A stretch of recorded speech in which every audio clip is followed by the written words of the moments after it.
ठीक है, पहले हम लोग जो कुछ भी पढ़े हैं उसमें कोई दिक्कत है? तो पिछले क्लास में होमवर्क दिए थे, उसका आंसर बता दीजिए ना। होमवर्क क्या था? वही प्लेट्स का क्वेश्चन था। एक मिनट, एक मिनट।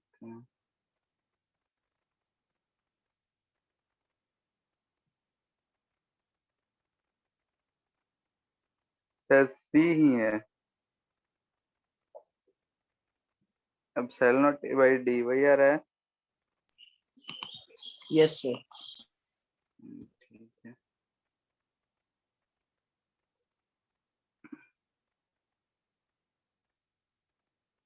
ठीक है, तो हम लोग कैपेसिटर पे कुछ स्विच वाले प्रॉब्लम देखते हैं। सर लैडर प्रॉब्लम जो था ना, एक बार बता दीजिए ना, फिर से समझ में नहीं आया था। ठीक है, वो करंट में भी आएगा।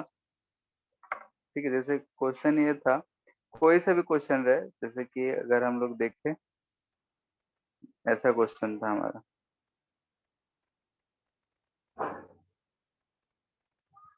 ऐसे इनफिनाइट तक जा रहा था।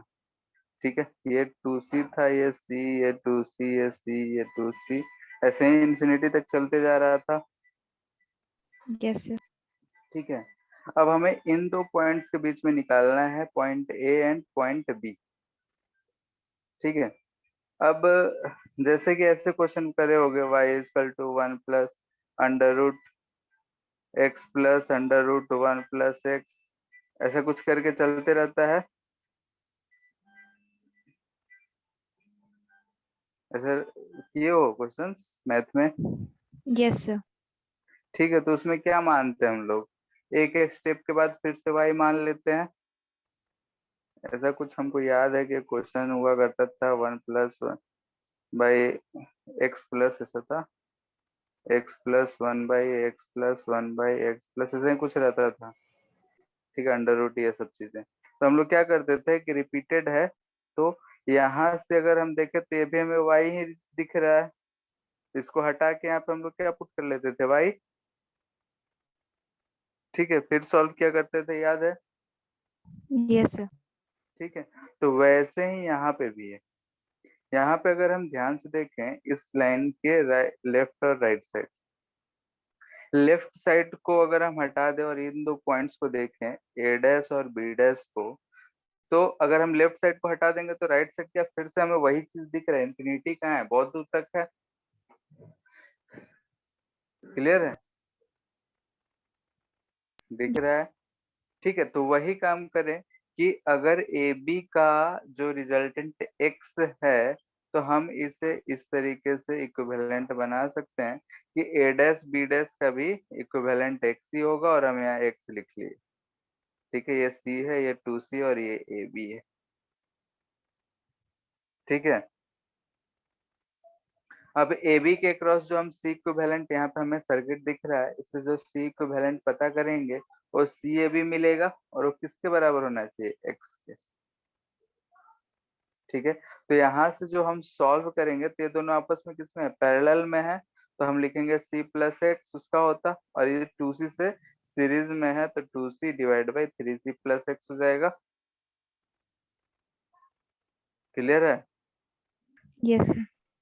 अब इसके बाद सॉल्व कर लेना है फॉर एक्स। ठीक है, कोई भी लेडर प्रॉब्लम में ये देखना है कितने के बाद रिपीट हो रहा है। रिपीट हो रहा है तो जो भी टर्म रिपीट होगा उसका एक टर्म को छोड़ के बाकी को हम एक्स मान लेंगे, जो वहां तक का मानना है। जैसे कि ए बी का यहाँ मानने थे एक्स, तो ए डैश बी डैश को भी हमने एक्स मान लिया, उसके बाद सॉल्व किया। क्योंकि अगर हम आगे से एक हटा दे तो पीछे वाला फिर से हमें वही सर्किट मिल रहा है, यानी कि हम यहाँ से इस ए डैश बी डैश वाले को ढक लो, उसके बाद देखो कि हमें सर्किट फिर से वही दिख रहा है, कोई अंतर नहीं है। इसलिए हम ए डैश बी डैश को भी क्या रख लिए, एक्स। क्लियर है? सर अगर दो टर्म हटाएंगे तो क्या होगा? दो टर्म हटाएंगे तो थोड़ा और एरर आएगा, और क्या। जैसे कि इनफाइनाइट तक जा रहा है, कहाँ तक जा रहा है हम ये तो नहीं कह सकते हैं, 4 के बाद हटाए, 5 के बाद हटाए। ठीक है, तो एक्यूरेसी के लिए मतलब जितना कम एरर है उतना अच्छा, इसमें भी हमारा एरर आएगा ही, एक्यूरेट मेजरमेंट तो नहीं होगा। ठीक है, लेकिन इन्फिनिटी कहाँ है हमें नहीं पता है, कैसा करते हैं। ठीक है, तो ये ए डैश बी डैश कहीं भी ले सकते हैं ना? कहीं जहां से रिपीट होना शुरू हो रहा है। अच्छा ठीक। ठीक है, जैसे ये 2cc 2cc 2cc ऐसा रिपीट होते चलते जा रहा है, तो एक टर्म को छोड़ के बाकी को हम ले लिए हैं। और अगर ठीक है, सी में वेरिएशन रहा तो? अगर वेरिएशन रहा, रिपीटेड नहीं दिखेगा तो फिर हमारे लिए मुश्किल होगा। ठीक है, अगर इनफाइनाइट सीरीज है तो जरूर कुछ ना कुछ सिमेट्री या रिपीटेशन होना चाहिए, नहीं रहेगा तो फिर हम सॉल्व कहाँ तक करेंगे। ठीक है, यस सर।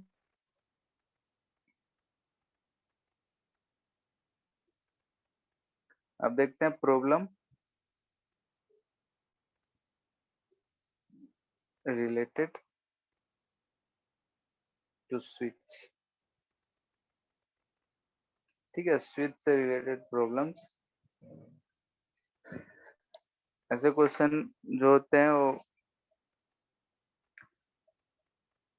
हम लोग दो पार्ट में सॉल्व करते हैं। दो पार्ट करने का मतलब एक इनिशियल कंडीशन फिर फाइनल कंडीशन।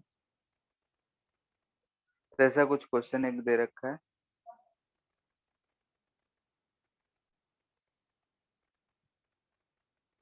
ये स्विच हो गया,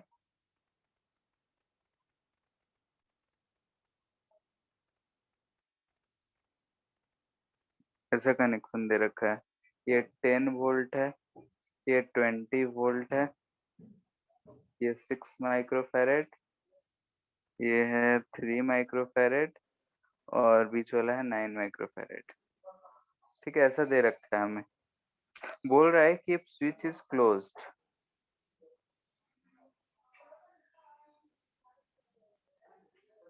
ठीक है, स्विच अगर हम क्लोज करेंगे तो find current through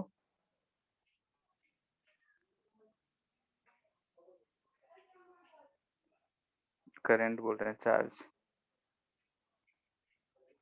phloem through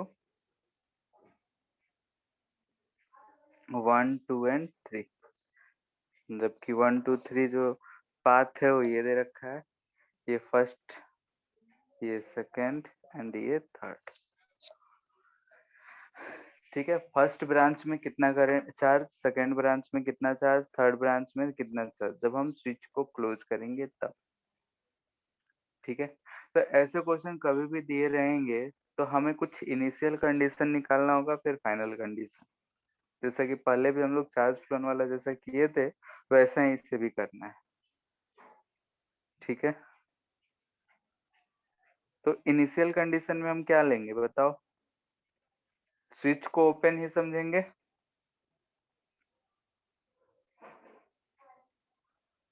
try करोगे या बताएं। फिर ट्राई करेंगे। तो एक बार क्लोज करो, इनिशियल कंडीशन यानी बीच वाला सर्किट ओपन है, उससे कोई चार्ज फ्लो नहीं करेगा, यानी कि 9 माइक्रोफैरेड को हम शुरू में रखें नहीं रखें कोई फर्क नहीं पड़ता है, क्योंकि वो क्लोज सर्किट नहीं फॉर्म करता है। यानी कि इनिशियली हमें जो सर्किट दिखेगा ऐसा दिखेगा, तुम लोग बनाओ अपना।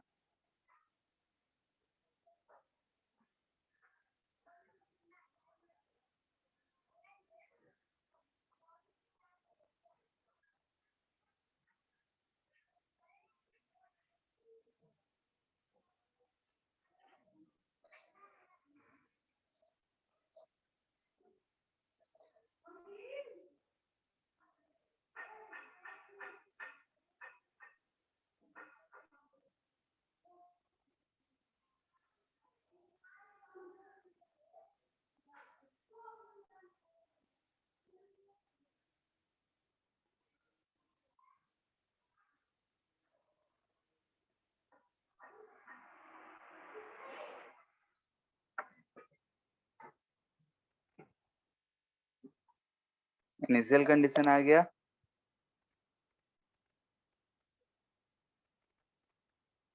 Yes sir. ठीक है, इनिशियली हमारा चार्ज जो दिख रहा है सिर्फ 6 माइक्रोफैरेड और 3 माइक्रोफैरेड पे दिखेगा, और कितना चार्ज दिखेगा, तो यहाँ से देख रहे हैं कि ये प्लस माइनस या प्लस माइनस, यानी 20 चार्ज जो है क्लॉकवाइज मूव कराना चाहता है और 10 जो है एंटी क्लॉकवाइज, यानी कि हम इस सर्किट को ऐसा बना सकते हैं। ठीक है, दोनों का इक्विवेलेंट हमें मिल जाएगा 10 वोल्ट, और वो किधर की तरफ होगा, तो जो हमारा 20 वाला है, यानी कि 20 वाला जो है उसके इक्विवेलेंट होगा। ठीक है, ये कॉम्बिनेशन ऑफ सेल्स से आता है जो कि हम लोग करंट में डिटेल में पढ़ते हैं। यहाँ सिंपली अगर हम देखें तो 20 जो है क्लॉकवाइज घुमाना चाहता है, 10 एंटी क्लॉकवाइज सर्किट में चार्ज। तो जो टोटल इफेक्टिव होगा इन दोनों का रिजल्टेंट होगा, दोनों एक दूसरे को न्यूट्रलाइज करेगा। तो जो 10 हमें इफेक्टिव मिल रहा है वो कैसा मिल रहा है, तो 20 वाले की इक्विवेलेंट मिलेगा, इसलिए हमने इसका हाई पॉजिटिव जो है राइट साइड रखा है और निगेटिव पोलरिटी लेफ्ट साइड रखा है। सर अगर तो दोनों का यहाँ से हम डायरेक्शन सेम रहता है चार्ज के फ्लो का तो फिर ऐड करते हैं। ऐड करते हैं। ठीक है, दोनों इफेक्टिव जो होता है वो दोनों का एडिशन होता है। ठीक है, तो ऐड करते हैं, यहाँ पे दोनों न्यूट्रलाइज कर रहा है इसलिए सब्ट्रैक्ट कर रहा है, और जिसका ज्यादा रहेगा उसी का हम इक्विवेलेंट ड्रॉ करेंगे। तो यहाँ से अगर देखें तो सी इक्विवेलेंट कितना दिख रहा है, 2 माइक्रोफैरेड, दोनों सीरीज में है तो C1 C2 by C1 plus C2, तो 2 दिख रहा है। अगर हम चार्ज फ्लो देखने की बात करें कि यहाँ से चार्ज कितना फ्लो हुआ होगा, तो C equivalent into V 20 microcoulomb. तो हमें चार्ज क्या दिख रहा है यहाँ पे,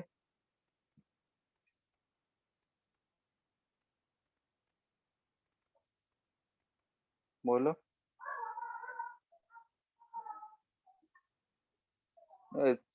3 वाले का पोजीशन चेंज नहीं करते हैं, ठीक है, ताकि समझने में बाद में रिलेट करने में आसानी रहे। सर एक बार और मैं एक्सप्लेन करिए ना, मेरा नेट चला गया था।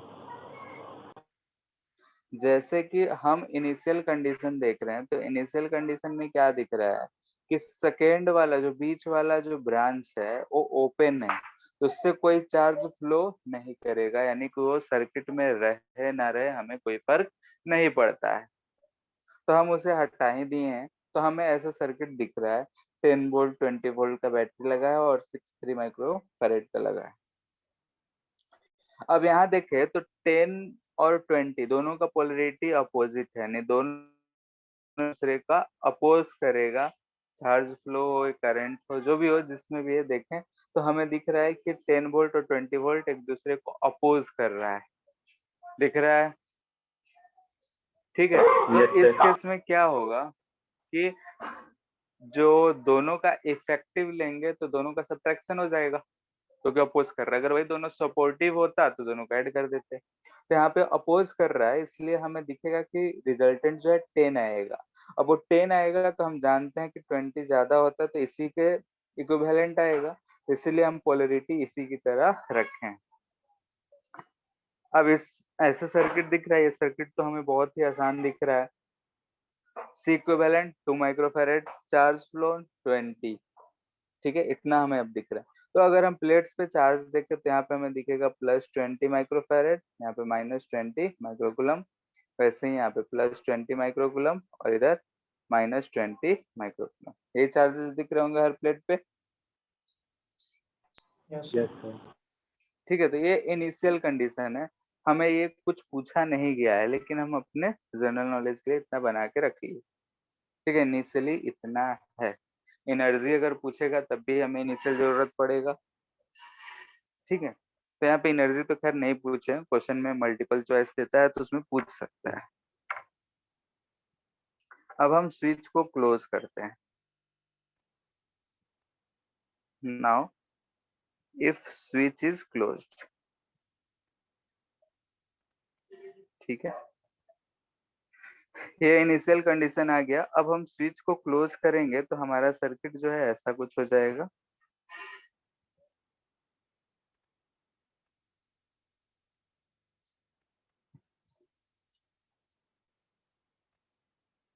ये 6 माइक्रोफैरेड था, ये 9 माइक्रोफैरेड और ये 3 माइक्रोफैरेड, ये 20 एंड ये 10। ठीक है, अब इस चीज को सॉल्व करके हमें सब पे कितना चार्ज होगा वो बताना निकालना पड़ेगा। तो हम कोई सा भी मेथड यूज कर सकते हैं जो अच्छा लगे। ठीक है।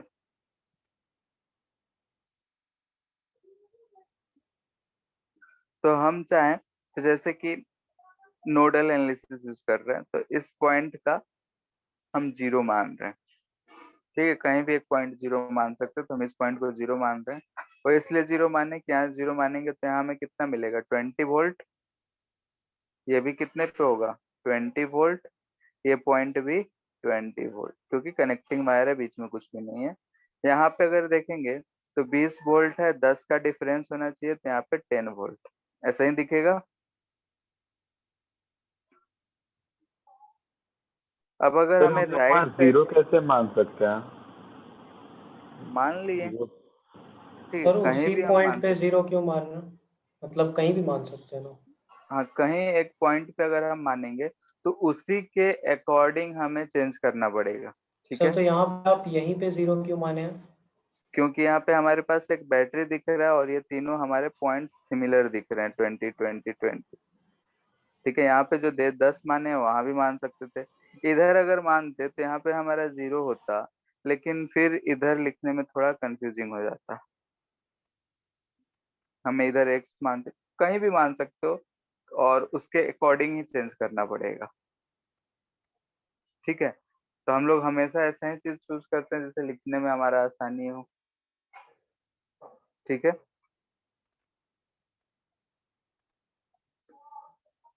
बात समझ आ रहा है? Yes sir. जैसे कि अगर हम यहाँ जीरो मानते हैं तो यहाँ का कुछ एक्स होता। यस ठीक है, सर। यहाँ जब एक्स होता तो यहाँ हमें क्या लिखना पड़ता 20 20 माइनस एक्स। प्लस एक्स ना, डिफरेंस 20 होना चाहिए। हाँ। यस। तो ये थोड़ा अजीब टाइप नहीं हो जाएगा? Yes sir. ठीक है, इसीलिए। ठीक है, तो अगर यहाँ पे माने हैं तो इधर हमें नहीं पता तो इधर हम एक्स मान लेते हैं, तो ऐसा दिखने में थोड़ा आसान लगता है। इस कैलकुलेशन में भी थोड़ा आसान लगेगा। एक जगह 20 प्लस एक्स लिखे और सिर्फ 20 और एक्स लिखे। ठीक है, ये चीज है। तो यहाँ से हमने पोटेंशियल डिफरेंस देख लिया। अब अगर हम चारों चार्जेस का देख रहे हैं तो हमें ये तीनों जो है, ये तीनों जो है आइसोलेटेड दिख रहे हैं। ये तीनों प्लेट्स आइसोलेटेड नहीं कि इस पे जो भी चार्ज फ्लो हुआ होगा वो कैसा हुआ होगा बताओ? आपस में ही फ्लो हुआ होगा, क्योंकि तीनों पे जो चार्ज जाएंगे 6 9 और 3 वाले के राइट वाले साइड पे वो एक दूसरे का ही चार्ज इधर उधर हुआ होगा। मानते हो? Yes sir. Yes sir. ठीक है, लास्ट क्लास में हम लोग ये चीज देखे थे। तो आइसोलेटेड हम उसे समझ सकते हैं, बीच में कोई ट्रांसफर तो हो नहीं रहा है, तो ऐसा कुछ। तो हम इस पे चार्जेस ऐसे मान से ज्यूम कर सकते हैं कि इस पे आया होगा माइनस से कनेक्टेड है इसलिए -Q1, इधर तो +Q1। ठीक है, इधर हम बोल सकते हैं +Q2 तो इधर हम बोल सकते हैं -Q2। इस पे इधर ले लेते हैं -Q3 तो इधर +Q3। ठीक है, जिधर भी लेना हो, हमें नहीं पता है कि कौन सा हायर है कौन सा लोअर है, क्योंकि एक्स का वैल्यू हमें नहीं पता है। तो हमने इस तरीके से अपना चूज कर लिया। ठीक है, तो अगर हम इस पॉइंट पे देखें, इस नोड को अगर हम ए बोलते हैं, इस पॉइंट को हम ए बोलते हैं, तो एट नोड ए देखा जाए। ठीक है, तो हमें दिख रहा है कि Q1 चार्ज इधर से गया होगा तब उधर गया है।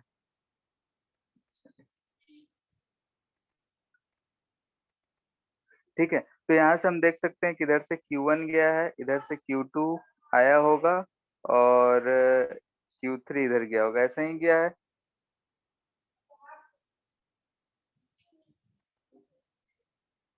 दिख रहा है सबको? क्योंकि Q1 इधर गया तभी इस पे +Q1 आया है। यहाँ से Q2 जो है प्लेट से एक ही तरफ आया इसलिए माइनस है, और इस पे Q3 प्लस लिए हैं तो ऐसा ही डायरेक्शन। या तो हम यहाँ पे नोड की वजह से लिख लें तो हमें यहाँ क्या दिखेगा कि Q1 plus Q3 minus Q2 equal to 0। ठीक है, ये हम क्या यूज किए हैं अकॉर्डिंग टू केसीएल से लिखे तो ये आया। दूसरी बात ये, जब हम आइसोलेटेड माने हैं तो इन तीनों प्लेट्स जो हैं उस पे अगर हम बहुत इनिशियल देखते तो 0 ही था, तो इस पे भी जो सम होगा वो 0 ही रहेगा। ठीक है, तो उस तरीके से हम लोग यहाँ पे मान लेते हैं। जैसे कि यहाँ पे अगर हम देखें तो यहाँ पे इन दो प्लेट्स का अगर हम सम देखें तो 0 ही है। बीच में अगर 9 वाला होता तो उस प्लेट का भी निकालते तो राइट वाले साइड का सम जोड़ 0 ही था। तो इन Q1 minus Q2 plus Q3 अभी भी 0 ही होगा। ड्यू टू कंजर्वेशन भी बोल सकते हैं, बोलो। Yes sir. Yes sir. यही चीज आएगा। तो दोनों में से कोई मेथड यूज करो। ठीक है, या तो चार्ज डिस्ट्रीब्यूशन यानी कि फ्लो ऑफ चार्ज एज्यूम कर लो, तो फ्लो ऑफ चार्ज एज्यूम करेंगे उसी के अकॉर्डिंग प्लेट पे चार्ज भी बैठाएंगे, या प्लेट पे चार्ज बैठाने के बाद फ्लो ऑफ चार्ज करो, जैसे मन वैसे करो, लेकिन दोनों एक जैसे होने चाहिए। यानी कि जो भी चीज किए हैं उसी के अकॉर्डिंग हमें काम करना होगा, या फिर दोनों में से कोई भी एक चीज लिखेंगे तो हमें सेम इक्वेशन दिख रहा है। ठीक है, तो अब ये एक इक्वेशन मिल गया, तो हम लिखते हैं Q1 को क्या लिख सकते हैं, बोलो।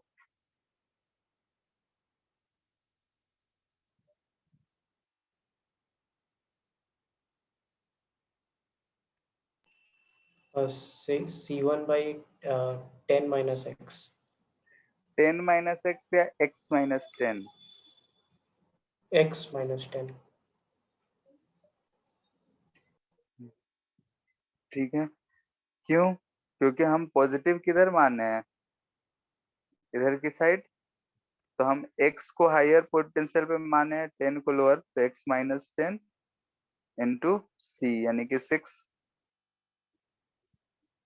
क्लियर है? Q3 को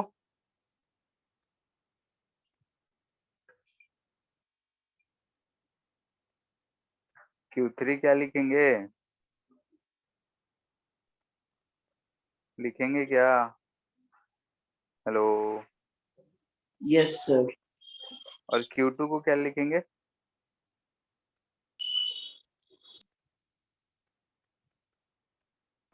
twenty minus X. X. Yes sir. Positive वाला लेते हैं ना, तो 9 इक्वल टू 0। यहाँ से सॉल्व करके बताओ कितना आ रहा है।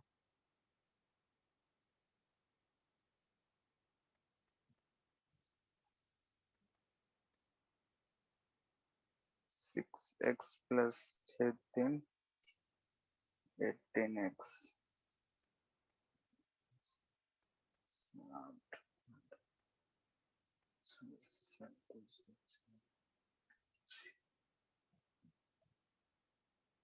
सर 40/9। 40/9 आ जाएगा। 240/18 आ रहा है। सर 40 यार बाय 40/3 हो जाएगा ना, 43 जा।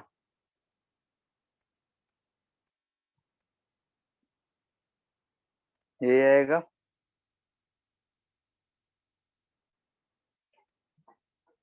इतना में किसी को दिक्कत?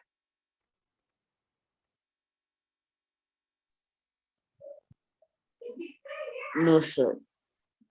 ठीक है, ये चीज आ गया तो फिर हमारा आंसर आ गया। क्या? तो हम फिर से एक बार समझने के लिए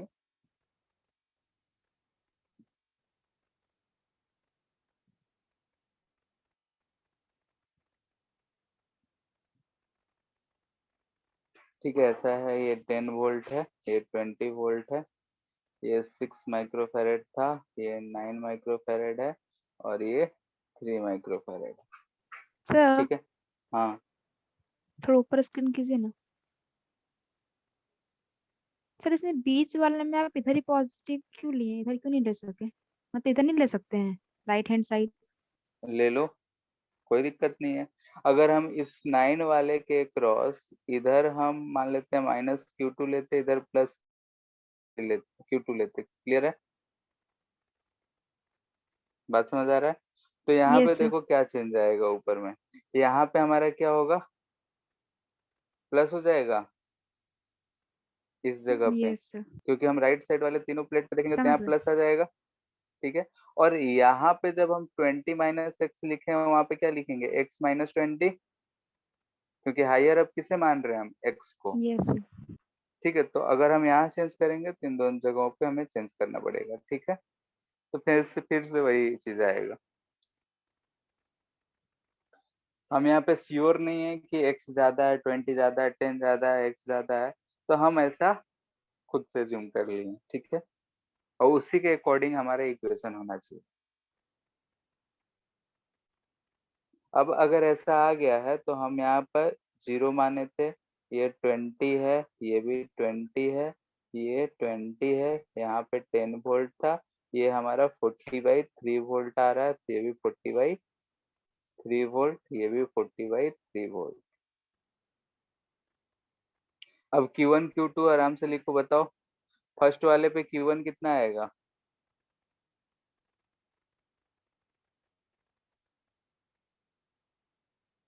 40/3 ज्यादा है या 10 ज्यादा है? 40/3।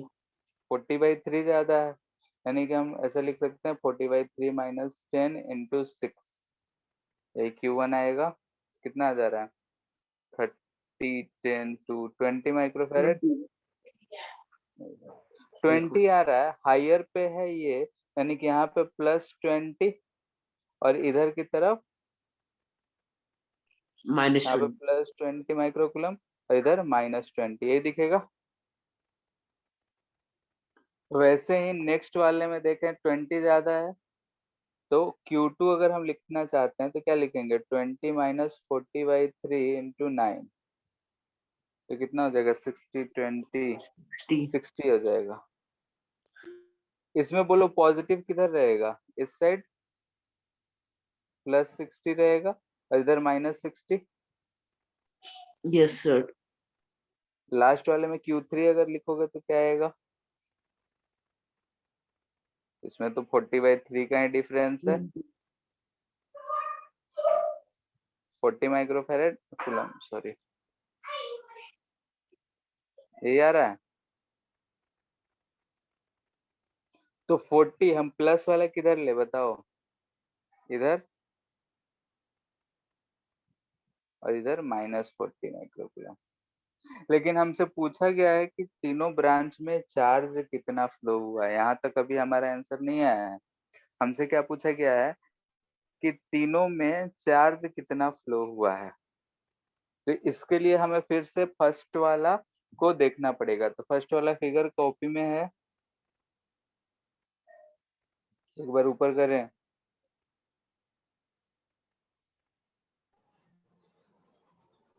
हाँ ना, यस कुछ सर, नहीं, बना हुआ है।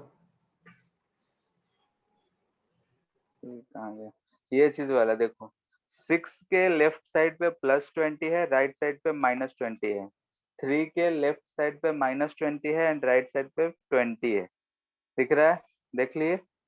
अब आते हैं इस पे, यहाँ पे अगर हम बोले कि इधर से कितना चार्ज गया है Q1, तो डेल्टा Q1 लिखते हैं इसको, डेल्टा Q1 तो कितना बोलेंगे बताओ, पहले इस पे +20 था, अब -20 है, यानी कि हमने जो डायरेक्शन ले रखा है उसका उल्टा में -40 गया होगा।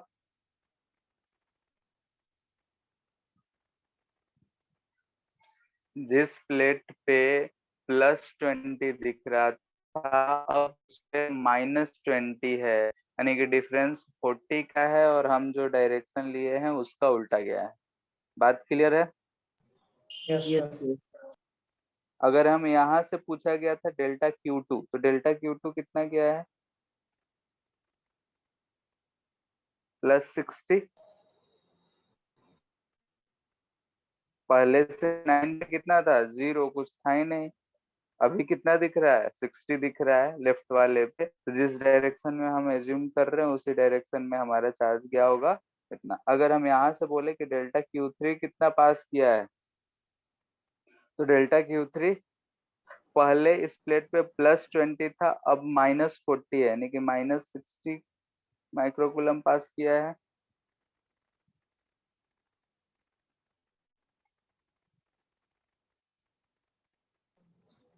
सर ये कैपेसिटर पे देख रहे थे ना?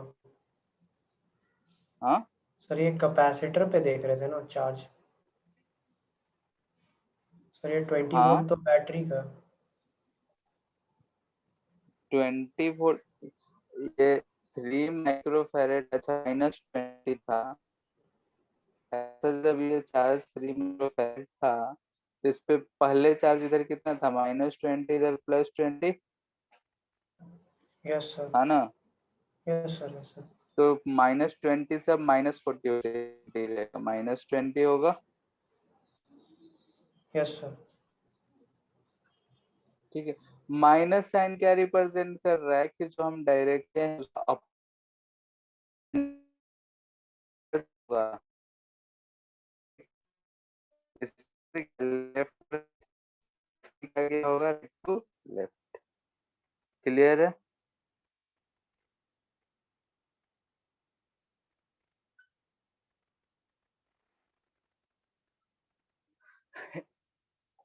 इतना बात में दिखा, तो इतना काम हमें करना पड़ेगा। अब यहाँ पे समझाना था तो इसलिए 3-4 बार फोटो बनाना पड़ा। बाकी तुम लोग अगर इससे प्रैक्टिस करोगे तो 2 फोटो में भी कर सकोगे, एक इनिशियल एक फाइनल, 2 करेंगे तो वहां से भी आ जाएगा। ठीक है, मल्टीपल चॉइस क्वेश्चन रहेगा तो इसमें पूछ देगा, पार्ट वाइज पूछ देता है कि इनिशियल कितना एनर्जी था, फाइनल कितना एनर्जी होगा, हीट लॉस कितना हुआ, बैटरी ने कितना एनर्जी सप्लाई किया। तो अगर हमें चार्जेस पता है किससे कितना चार्ज आ रहा है तो हम सब कुछ बता सकते हैं। ठीक है, बैटरी से चार्ज कितना पास हो रहा है तो उससे बैटरी कितना एनर्जी सप्लाई करेगा, Q इंटू V से हम पता कर सकते हैं कि एनर्जी सप्लाई कर रहा है या फिर एनर्जी उसको मिल रहा है। ठीक है, तो अगर हम एनर्जी सप्लाई कर रहा है बैटरी तो प्लस लेंगे, अगर एनर्जी हम उसको दे रहे हैं लॉस है तो माइनस के साथ लिख लेंगे। फिर हीट लॉस का फॉर्मूला तो हम जानते हैं, you battery minus you final minus you initial of capacitor, यही था। ठीक है, तो हम वो यहाँ पे कैलकुलेशन नहीं करा रहे हैं, वो सब पार्ट वाइज में पूछा जाता है जब मल्टीपल चॉइस क्वेश्चन रहेगा। यानी कि अगर एडवांस वाले में ये सब फेवरेट क्वेश्चंस है कैपेसिटर के।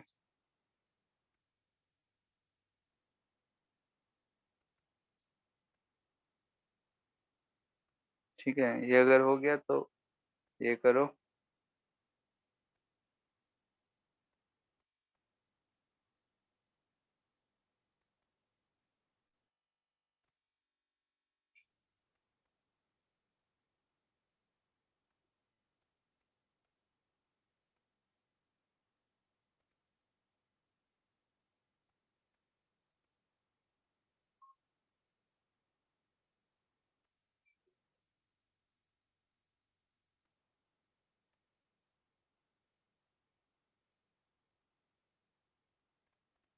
ठीक है, ऐसा सर्किट दे रखा है हमने, बोल रहा है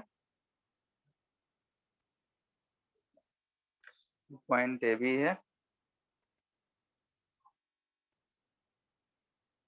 charge flown through A B. ठीक है, इफ स्विच इज क्लोज्ड। ठीक है, स्विच क्लोज करेंगे तो जो ए बी है उस लाइन के थ्रू, यानी कि उस वायर के थ्रू कितना चार्ज फ्लो करेगा। ठीक है, प्रोसेस सेम होगा, इनिशियल कंडीशन फाइनल कंडीशन दिख जाएगा अपने आप कि कितना फ्लो किया। कोशिश करो।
बताओ सी इक्विवेलेंट कितना आ रहा है इनिशियल?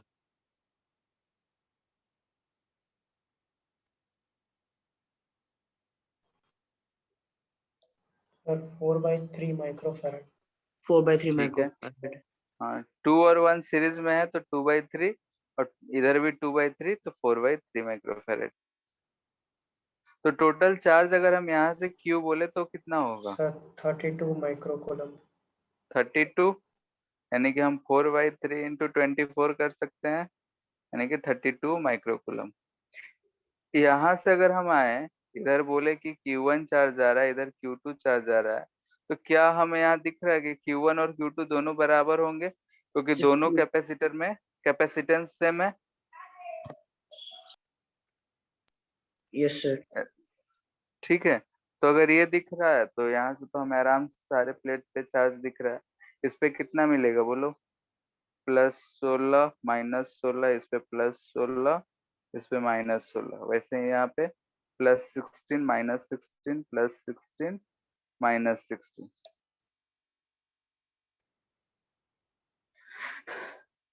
ठीक है, ये इनिशियल कंडीशन में हमें सब पे चार्ज कितना है ये हमें पता चल गया। फाइनली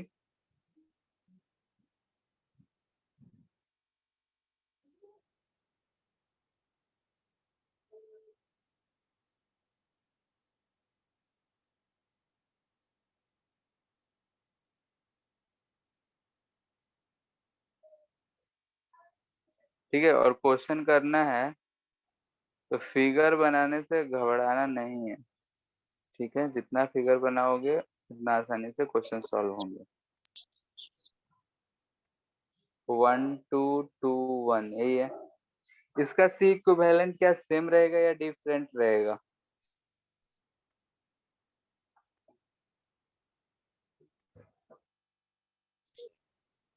बोलो। सर सेम रहेगा। Yes same sir. कैसे रहेगा? ये दोनों पॉइंट का पोटेंशियल सेम है, यानी कि ये 1 और 2 अब किस में दिख रहे हैं? पैरेलल में। और ये 2 और 1 पैरेलल में दिख रहा है ना। ये 2 और 1 सीरीज में दिखेगा क्या? इसे तो हम ऐसा भी बना सकते हैं,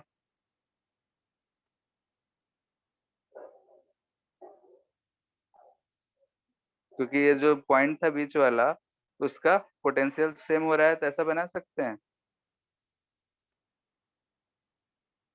सर व्हीटस्टोन ब्रिज नहीं होगा? व्हीटस्टोन ब्रिज कैसे हो रहा है बताओ? 1/2 इज इक्वल टू 2/1 होता है। अनबैलेंस्ड व्हीटस्टोन ब्रिज है ये। अनबैलेंस्ड है ना। Yes sir. ठीक है, तो यहाँ पे ए और बी का पोटेंशियल सेम नहीं है। अच्छा सेम है, क्योंकि कनेक्टिंग वायर से ज्वाइन है। तो यहाँ से हम दिख रहे हैं कि ए और बी दोनों सेम पॉइंट है, तो उसे हम चिपका सकते हैं। तो ऐसा फिगर होगा, तो इसका सी इक्विवेलेंट कितना हो जाएगा? 3 3 3/2। Yes sir. ठीक है, सी इक्विवेलेंट आ गया। तो यहाँ से क्यू कितना जा रहा होगा? 36। 36 माइक्रोकुलम। Yes sir. ठीक है, अब हमें देखना है कि यहाँ चार्ज कितना गया होगा। अच्छा, यहाँ थोड़ा सा अगर ध्यान दो तो सिमेट्रिक है, तो हम बोल सकते हैं कि यहाँ से अगर Q1 चार्ज आया है, इधर से Q2 गया है, तो इधर से क्या Q1 ही आया होगा, और इधर से Q2। सिमेट्री से बोल सकते यस हैं। सर।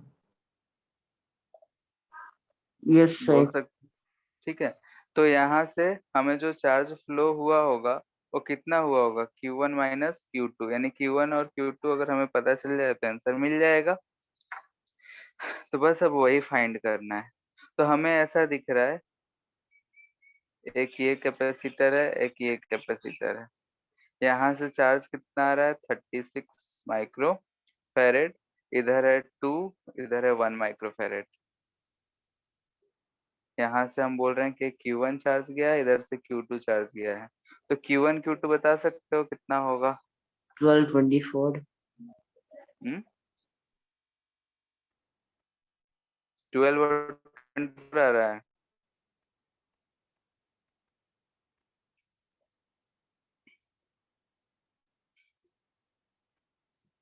डायरेक्टली प्रोपोर्शनल है, तो 2/3 इंटू 36, ठीक है। Q1 24 आ जाएगा यस सर। और Q2 जो है वो 12 आ जा रहा है। सबको आ रहा है ये?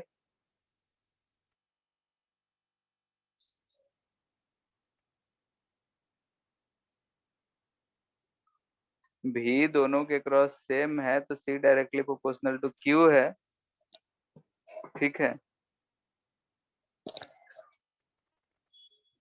तो यहाँ पे हम बोल सकते हैं Q1 जो होगा वो क्या होगा, C1/C1 plus C2 into Q1 plus Q2, यानी कि 36। तो दोनों से इसी फॉर्मूला से हम निकाल लिए हैं।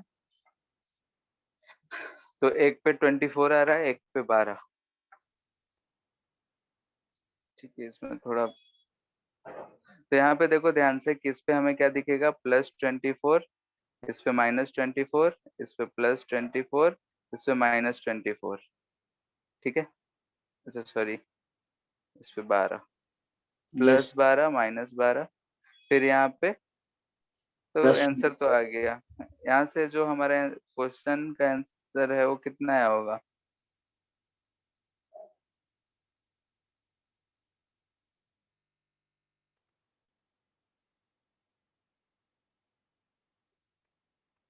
नहीं पता, ठीक है।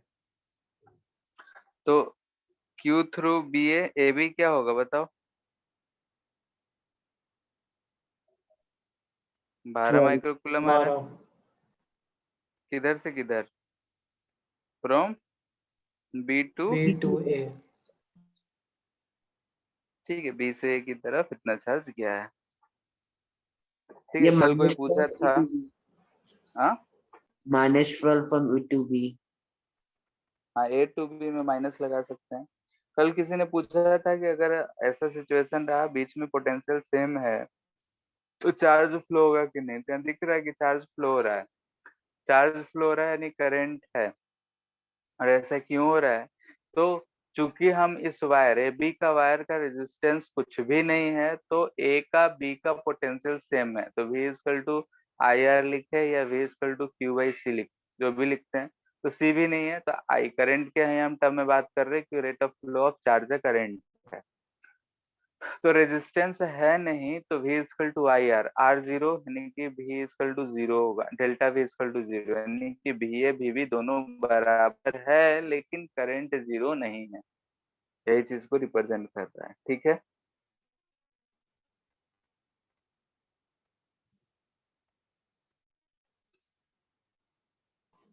सर अगर ये सब ऐसे क्वेश्चन क्वेश्चन में हो जाएंगे व्हीटस्टोन अब। ब्रिज देगा तो वो फिर तो जीरो ही होगा। व्हीटस्टोन ब्रिज रहेगा तब तो जीरो ही रहेगा, यस। ठीक है, क्योंकि व्हीटस्टोन ब्रिज का कंडीशन ही है कि बीच का जो वायर है उसमें से करंट जीरो जाए, जीरो डिफ्लेक्शन करंट करते हैं हम लोग।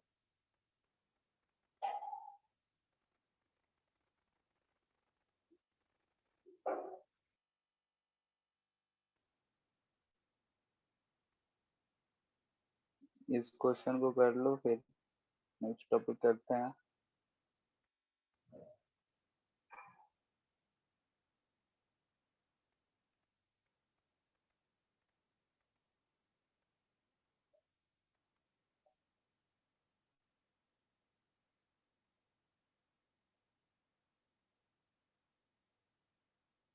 ठीक है, ये स्विच है, एक बार 1 से कनेक्टेड होगा, एक बार 2 से कनेक्टेड होगा।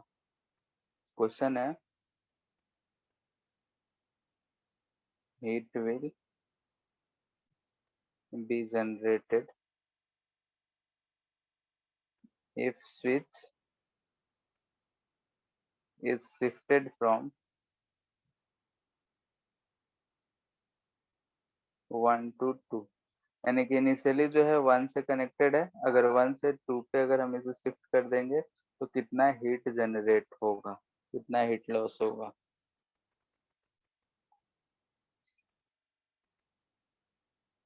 ठीक है, यानी कि फर्स्ट सिचुएशन दे रखा है, उसके बाद सेकेंड सिचुएशन होगा।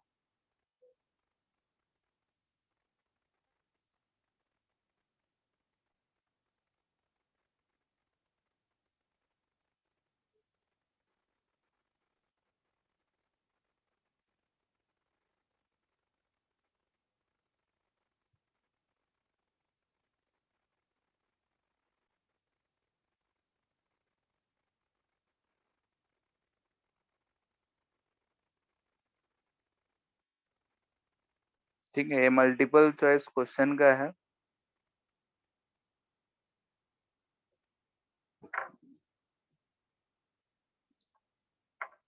एक एक पार्ट पूछा गया है, लेकिन हम उस चीज को एक ही में पूछ रहे हैं।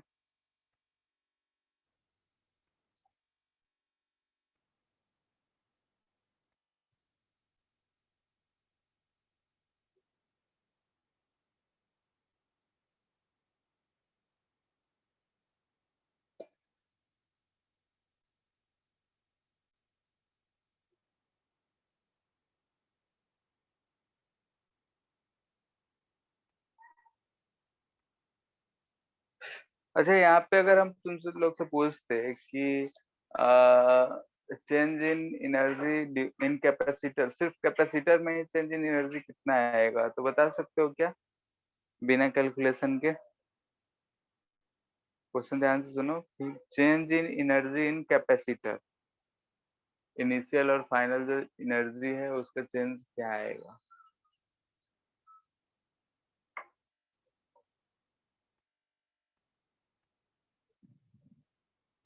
तो 0। जीरो आएगा, क्यों?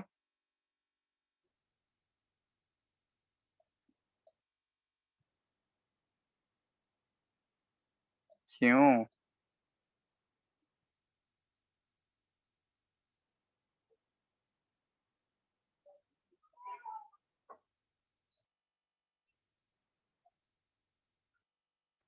ऐसे ही तुक्का। हम्म। भाई कुछ भी सोचो बोलो, गलत होगा तो होगा, तो क्या फर्क पड़ता है? एक बार आप बता। हम कहाँ कभी बताएं, मतलब बिना कैलकुलेशन का हो तो जीरो ना। ठीक है, जीरो ही होगा। देखो यहाँ पे ध्यान से कि C इक्विवेलेंट अगर लिखते हैं तो क्या लिखेंगे? ये दोनों C नॉट और C पैरेलल में है, यानी कि C प्लस C नॉट, और ये जो C प्लस C नॉट है C से सीरीज में है, तो into C by 2C plus C not, ये लिखेंगे। ठीक है, और ये ध्यान से देखो, जब स्विच को 1 से 2 पे शिफ्ट करते हैं तब ये और ये पैरेलल में होगा, और C इक्विवेलेंट जो है सेम ही रहेगा, यानी कि remains same in both condition. ठीक है, दोनों कंडीशन में ये जो है सी इक्विवेलेंट सेम है। तो हम लोग जानते हैं कि energy stored on capacitor, you capacitor जो होता है वो क्या होता है? 1/2 C equivalent into V square. तो ये भी क्या रहेगा? सेम रहेगा, यानी कि initial will be equal to final. Yes sir. ठीक है, सिर्फ कैपेसिटर की बात कर रहे हैं ये। तो यहाँ से हम बोल सकते हैं कि चेंज इन जो एनर्जी है कैपेसिटर का वो क्या होगा? जीरो होगा। ठीक है, तो इतना बात अगर हमें समझ में आ गया है तो हमें हीट लॉस फाइंड करना है। हीट लॉस, ठीक है, एक पार्ट ये था तो ये पार्ट तो ऐसे ही हम लोग सॉल्व कर सकते हैं। हीट लॉस हम बोलते हैं you battery minus you final minus you initial of capacitor. तो ये वाला चीज तो हमें ऐसे ही जीरो दिख रहा है, यानी कि हमें यही चीज पता करना है कि बैटरी से कितना चार्ज फ्लो किया है, तो Q इंटू वी से हम पता कर सकते हैं। ठीक है, तो अगर ये सिर्फ पूछा होता तो हम ऐसे सॉल्व कर सकते थे, बाकी अगर हमें ये पूछा है तो हमें सॉल्व करना पड़ेगा कि कितना चार्ज पास किया है, यानी कि पहले कितना चार्ज था, बाद में कितना होगा, वो हमें फाइंड करना पड़ेगा। तो फाइंड करो।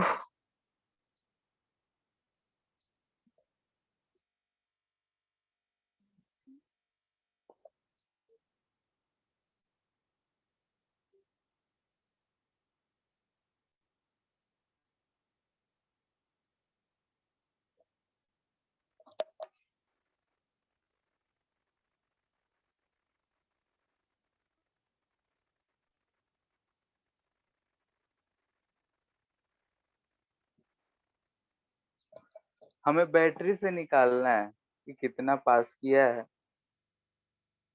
ठीक है,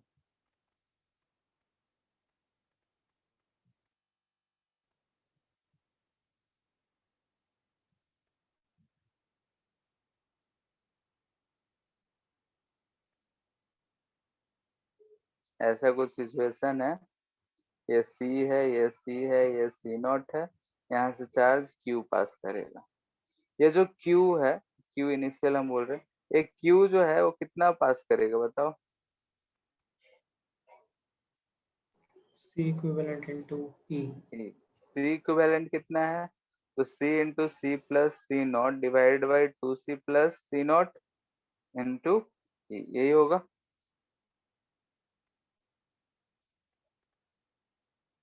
किसी को दिक्कत? अब अगर हम बोले कि इस वाले प्लेट को हम एक पकड़ के रखते हैं, तो यहाँ से अगर हम इसे बोले Q1, तो Q1 कितना होगा? डायरेक्टली प्रोपोर्शनल होता है, तो हम Q1 बोल सकते हैं C by C plus C naught into Q, बोल सकते हैं। तो यहाँ यस से C plus C naught cut जाएगा, ये हमें दिख रहा है C square by 2c plus C naught into E दिख रहा है।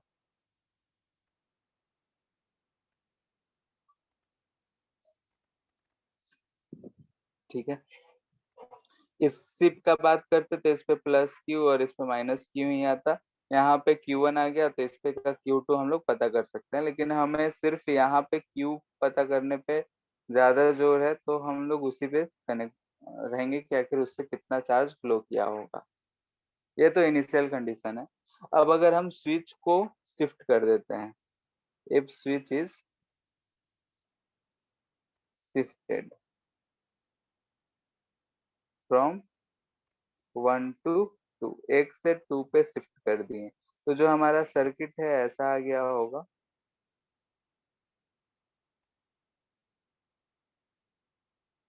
ई ऐसा आ गया है।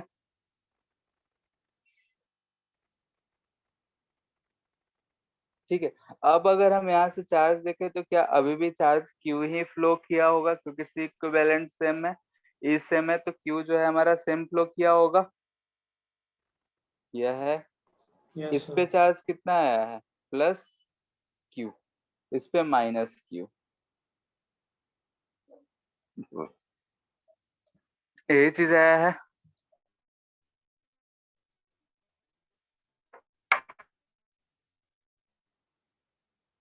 ठीक है, यानी कि अगर हम ओवरऑल चार्ज देखें तो इतना, तो चेंज कितने का है वही हमें पता करना है यहाँ पे। तो अब बताओ कितना होगा?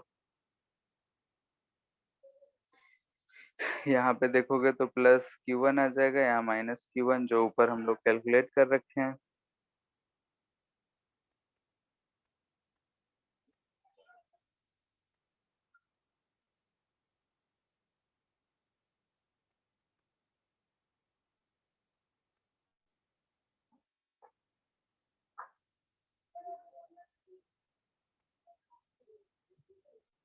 ठीक है,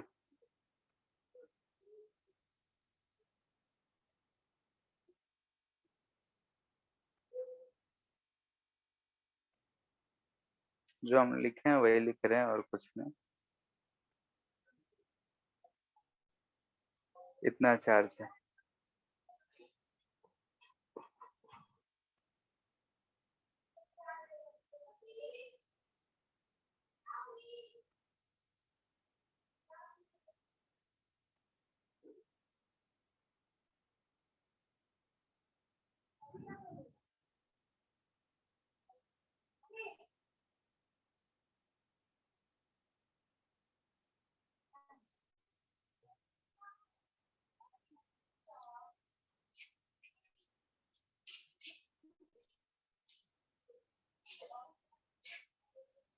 तो बोलो अब चेंज इन चार्ज क्या आया है?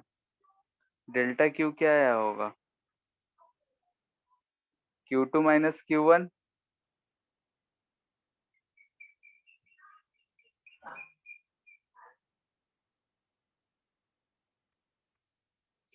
अभी तक जितना हुआ उस बात में कोई दिक्कत है तो बोलो। ठीक है, हमें चार्ज थ्रू बैटरी निकालना है, या तो हम सारे पे चार्जेस निकाल सकते हैं।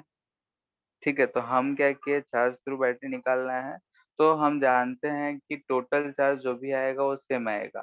तो इस बैटरी के थ्रू कितना चार्ज जो है चेंज हुआ होगा? इनिशियली भी उतना ही है, फाइनल भी उतना ही रहेगा, लेकिन डिफरेंस तो आएगा, ट्रांसफर में कुछ चेंज आएगा। क्यों क्यों आएगा? तो पहले से इस पे जो चार्ज है वो Q1 है। जब हम स्विच को चेंज कर रहे हैं तो इसमें कुछ चेंजेस आएंगे, यानी कि चार्ज जो है एक से दूसरे तरफ फ्लो किया होगा। बात समझ आ रहा है? लेट से कि Q1 जो है, पहले मान लेते हैं कि 15 माइक्रोकूलम है और ये जो Q है ये 20 माइक्रोकूलम है। ठीक है, तो हम इस कैपेसिटर को देखें तो पहले 15 था, अब 20 हो गया, यानी कि स्विच को जब हम चेंज किए हैं तो थोड़ा बहुत चार्ज जो है इस सर्किट में मूव किया है। ठीक है, सर्किट में चार्ज फ्लो किया है, भले ही जो इनिशियल था फिर से फाइनल आया है, लेकिन जो चार्ज है फ्लो किया है। बैटरी के थ्रू हमें दिख रहा है कि चार्ज फ्लो किया है। तो कितना चार्ज फ्लो किया है? तो इन दोनों का डिफरेंस जितना फ्लो किया होगा, तो इसीलिए हम Q2 माइनस Q1 कर दे रहे हैं। तो यहाँ पे हमें दिख रहा है कि CE/2C प्लस C0 को हम कॉमन ले लें तो यहाँ पे बच जाएगा C, जब Q2 सब्ट्रैक्ट कर रहे हैं तो CE/2C प्लस C0 को कॉमन लिया तो C plus C0 minus C यही बच रहा है। तो यहाँ से हमें दिख रहा है कि C/2C plus C0 into E, ये आ रहा है डेल्टा Q। यानी कि इतना चार्ज जो है बैटरी के थ्रू भी फ्लो किया होगा। तो हीट लॉस क्या हो जाएगा? हाँ, Q इंटू V होता है, यानी कि C/2C plus C0 into E square. Clear है? ठीक है, ये शायद पहले का आया हुआ क्वेश्चन है और इसका जो है मल्टीपल चॉइस क्वेश्चन था, 3-4 पार्ट था, तो उसको हम एक ही पार्ट में करें हैं।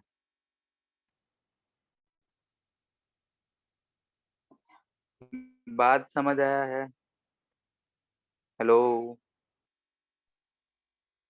Yes sir. सर ऐसा और क्वेश्चन है? क्या? ऐसा सेम तरह का और क्वेश्चन? सेम तरह का कैसे मिलेगा? कुछ डिफरेंट ही मिलेगा। यस सर, मतलब जिसमें स्विच चेंज कर रहा हूँ कैपेसिटर के बीच में। देखोगे तो मिलेगा ही, अभी तो फिलहाल हमको ध्यान में नहीं आ रहा है, बुक देखना पड़ेगा। ठीक है, बुक सॉल्व करोगे उसमें बहुत सारे मिलेंगे, अपने बुकलेट में भी है, एचसी वर्मा भी है, देखते हैं एचसी वर्मा में।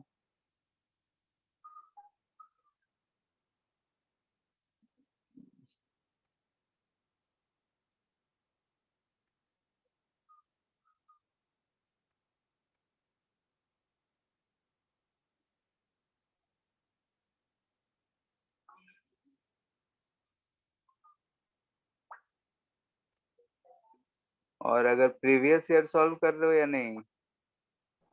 यस सर, कर रहा हूँ। तो उसमें भी होगा एचसी वर्मा में, वही तो 1-2-2-1 वाला जो हम लोग सॉल्व किए हैं वो दे रखा है।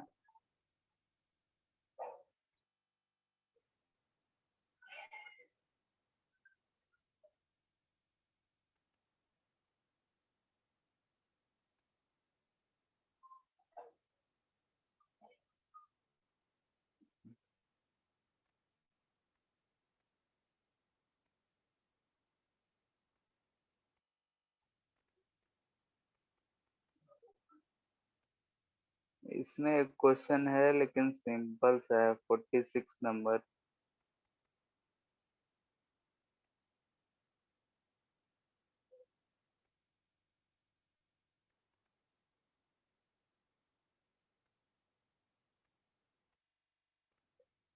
वैसे भी अब इसे कर लेना है, यानी कि एचसी वर्मा में क्वेश्चन नंबर 1-46 कर लेना है। ठीक है,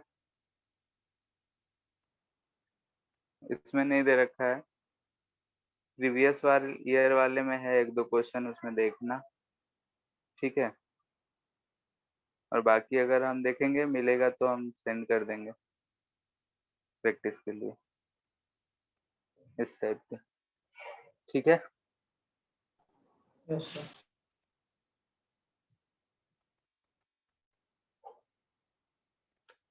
हाँ, अब देखते हैं 1 to 46 अभी तक के लिए हो गया है। अभी ज्यादा टाइम तो बचा नहीं है, नहीं तो इंट्रोडक्शन ऑफ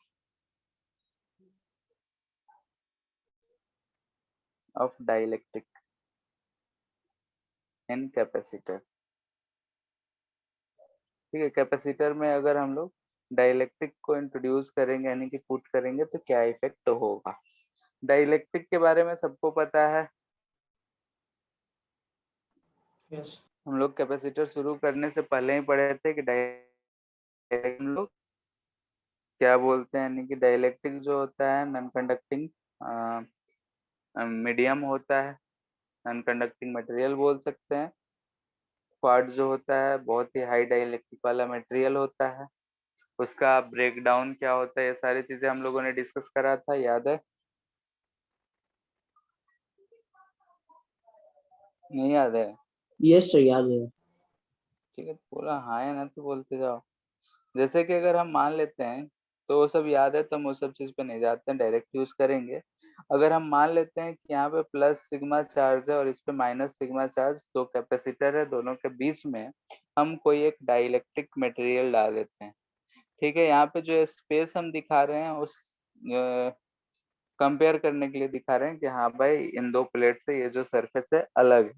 बाकी ये जो हम लोग जानते हैं कि जो डी है ये बहुत ही छोटा होता है, बहुत ही कम होता है, और डाइलेक्ट्रिक रखे होते हैं तो प्लेट्स इससे चिपके हुए रहते हैं।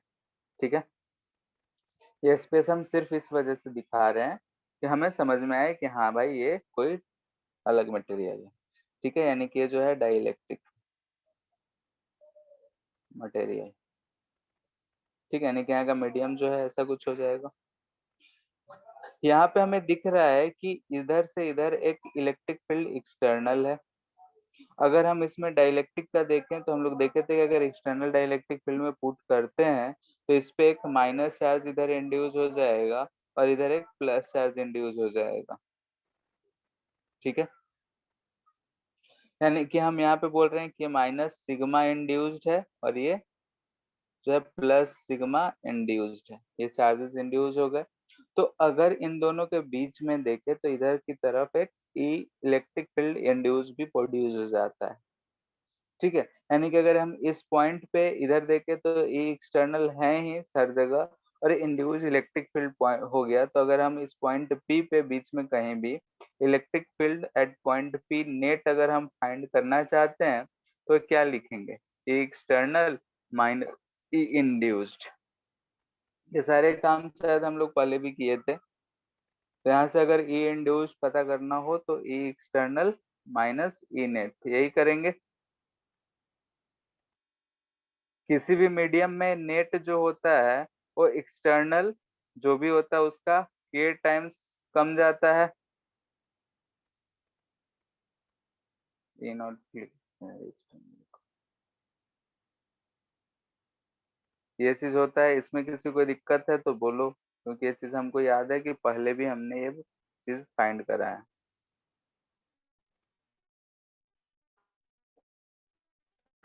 यहाँ तक किसी को दिक्कत?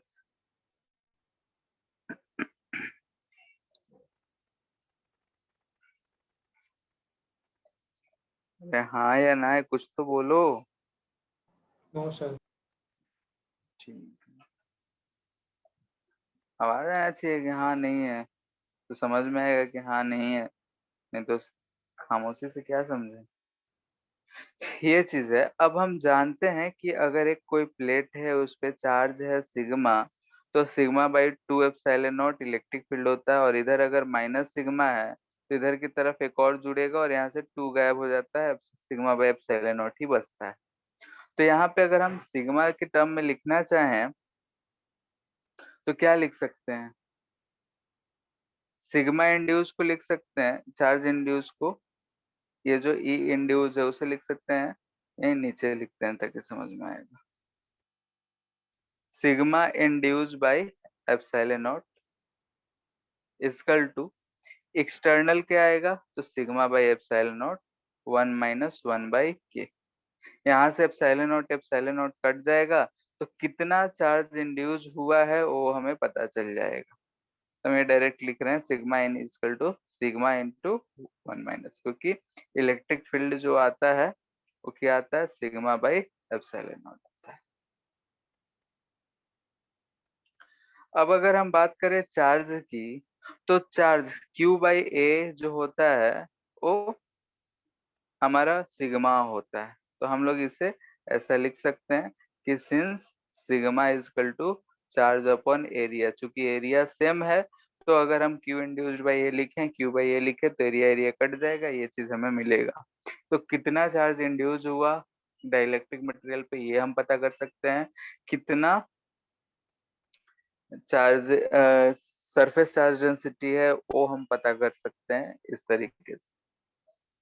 ठीक है, तो ये थोड़ा सा था, ये दोनों चीज बस बताना थे यहाँ पे, क्योंकि हम लोग यहाँ तक पहले ही जान चुके थे और सिग्मा वहाँ पे हम लोग कैपेसिटर इस सब के बारे में नहीं पढ़े थे, इसलिए 2 पॉइंट हम नहीं बताए थे। तो वही चीज यहाँ बताना था। बाकी हम लोग यहाँ पे देखते हैं कि अगर हम डाइलेक्ट्रिक डाले हैं तो क्या क्या इफेक्ट होता है। ये हमारा 2 प्लेट्स हैं, ठीक है, इसके बीच में हमने डाइलेक्ट्रिक पुट कर दिया, ठीक है, ये दोनों के बीच का दूरी जो है d है। अगर हम यहाँ पे इन दोनों के बीच में ई नेट की बात करें तो ई नेट जो हमें मिलेगा, अगर हम बोल रहे हैं प्लस सिग्मा माइनस सिग्मा है तो क्या मिलेगा बताओ, बोलो। ई एक्सटर्नल बाई के मिलेगा,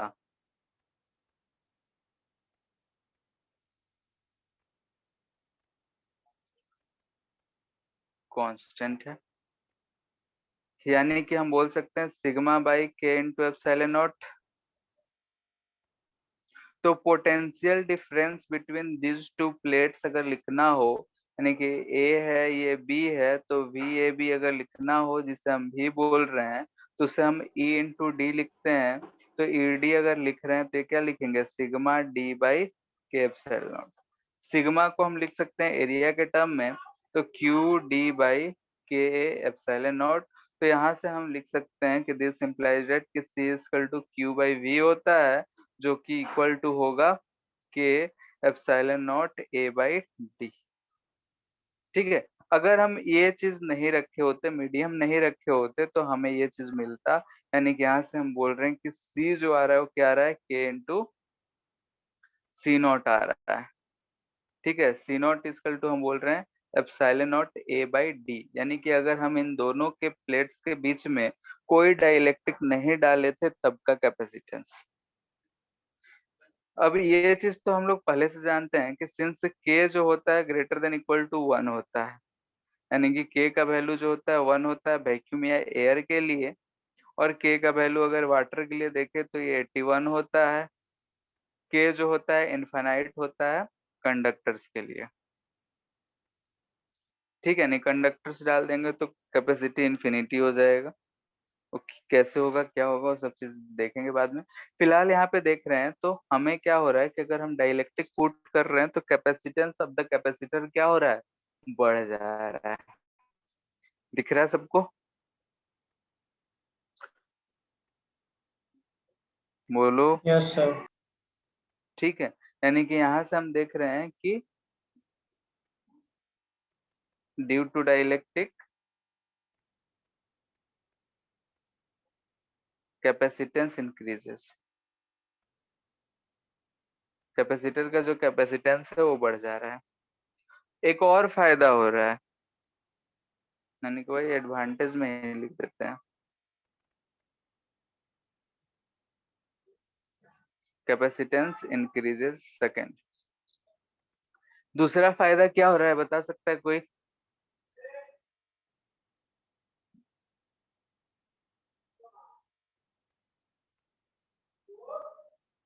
थोड़ा सा सोचो कि एक हमारे पास ये प्लेट है, एक प्लेट ये है, एक पे पॉजिटिव चार्ज है एक पे निगेटिव चार्ज है, दोनों के बीच में दूरी बहुत कम है, दूरी में जितना कम रखेंगे उतना ही ज्यादा कैपेसिटेंस, तो हम दूरी कम ही रखते हैं। तो क्या दोनों के बीच में अट्रैक्टिव फोर्स लग रहा होगा? Yes sir. ठीक है, ये इस पे इधर की तरफ फोर्स लगा रहा होगा। अगर ये फोर्स की बात करो तो कितना लगा रहा होगा? इस प्लेट पे अगर सिग्मा चार्ज, इस पे माइनस सिग्मा, तो यहाँ से इस पे इलेक्ट्रिक फील्ड हमें दिखेगा sigma by 2 epsilon not into charge per unit area. अगर लिखेंगे तो सिग्मा लिखेंगे, sigma square by 2 epsilon not आएगा। खैर जो भी आएगा, यहाँ पे दिख रहा है कि दोनों प्लेट्स एक दूसरे को अट्रैक्ट कर रहे हैं। उतने छोटे दूरी में इतना चार्जेस को हम रोकना चाह रहे हैं तो हमारे लिए मुश्किल काम होगा। लेकिन बीच में एक डाइलेक्ट्रिक मीडियम लगा देते हैं, यानी कि एक पॉलिथीन जितना पतला कोई मीडियम लगा देते हैं, दोनों को सेपरेट करने में हमारे आसानी मिल गया। दिख रहा है? यानी कि it provides support to separate both plates.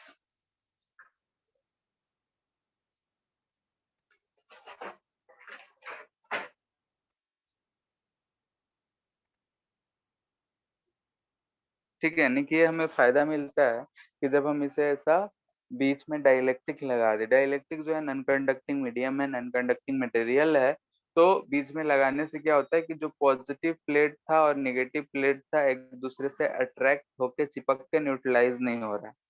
अगर हम एयर में दोनों को रखें तो दोनों आपस में धड़ से चिपकेगा, एक पे पॉजिटिव चार्ज है एक पे नेगेटिव, दोनों मिलकर न्यूट्रल हो जाएगा, हमारे किसी काम का होगा नहीं।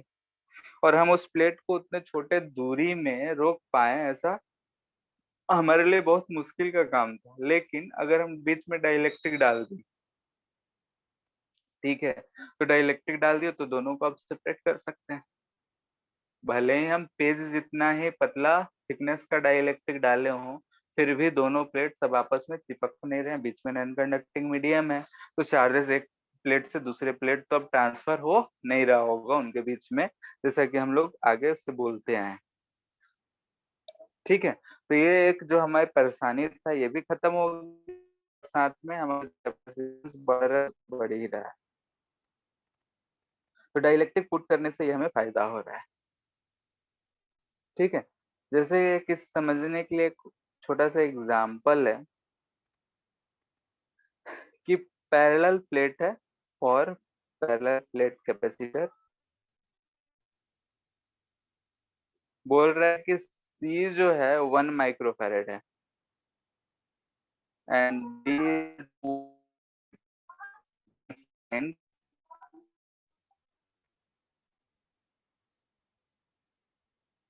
Area of plate.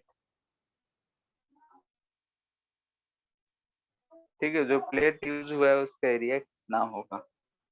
ठीक है, न्यूमेरिकल है, बस सिंपल सा दिख रहा है, फॉर्मूला बेस्ड है, समझने के लिए।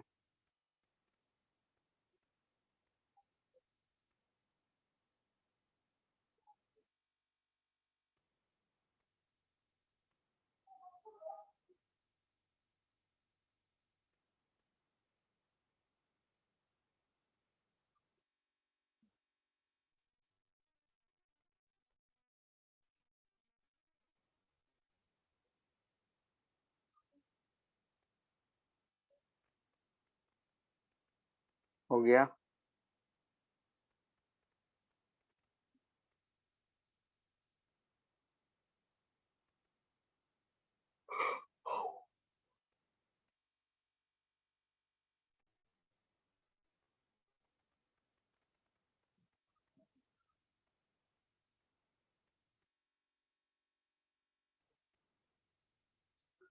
भाई ये सॉल्व हो गया।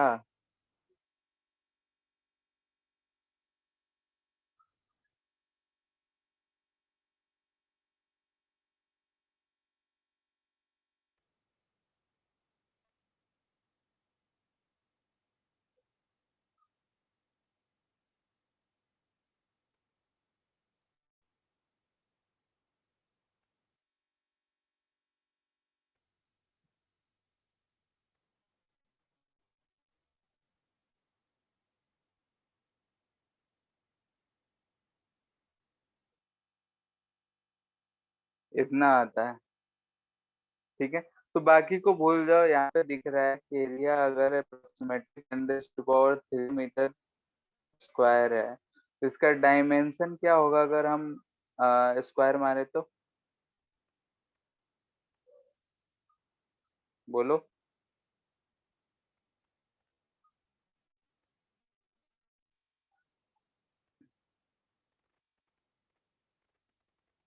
हेलो।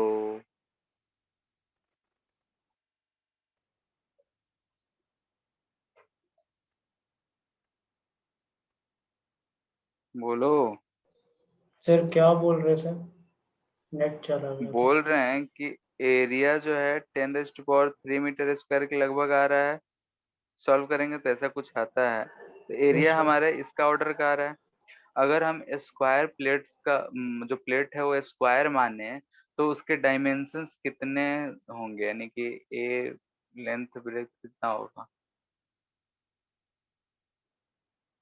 10⁻³ 10⁻³ ए स्क्वायर होता है ना एरिया, अंडर रूट होगा यस ना, सर। Yes sir. तो 10√10 ना होगा। Yes sir. ठीक है, 10√10 यानी कि 3 है, 30 मीटर के आसपास लगभग आ जाएगा, 31-32 मीटर। सोचो कि एक साइड यानी कि हमें 1 माइक्रोफेरेड का कैपेसिटर बनाना है, तो हमें इतना लंबा प्लेट रखना पड़ेगा 1 सेंटीमीटर डिस्टेंस पे। 30 मीटर बहुत बड़ा होता है। हम अगर 3 मंजिला बिल्डिंग का अगर हम बात करें, तो 3 मंजिला बिल्डिंग मेरे हिसाब से कितना होगा, 12-13 मीटर का होगा। एक फ्लोर 2.5 से 3 मीटर होता है ना, 3 या 4 मीटर रख लो, तब भी 3 मंजिला बिल्डिंग होगा, तो 4 के हिसाब से 12-13 मीटर का होगा। यहाँ पे 32 मीटर का एक साइड, सोचो कितना बड़ा प्लेट लगाना होगा। ठीक है, यानी कि बहुत बड़ा है। लेकिन अगर हम वही इसमें डाइलेक्ट्रिक डाल दें, तो डाइलेक्ट्रिक डालने से हमारा काम बहुत आसान हो जाता है। तो वही चीज देख रहे हैं कि डाइलेक्ट्रिक डालने से हमारे पास दो चीज होगा, एक छोटे से प्लेट में भी हम ज्यादा कैपेसिटेंस पा सकते हैं।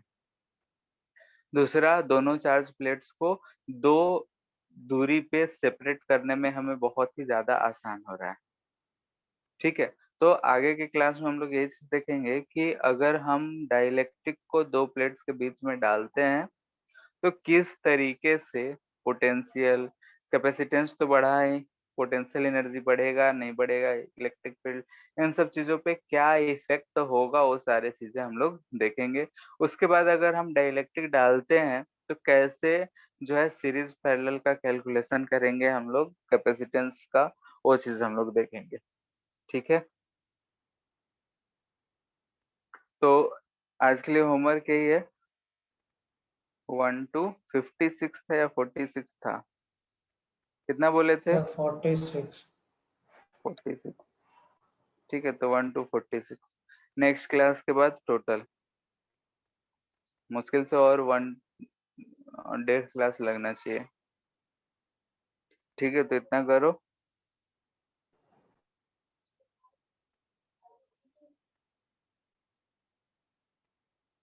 ठीक है फिर, thank you sir. Thank you सबको।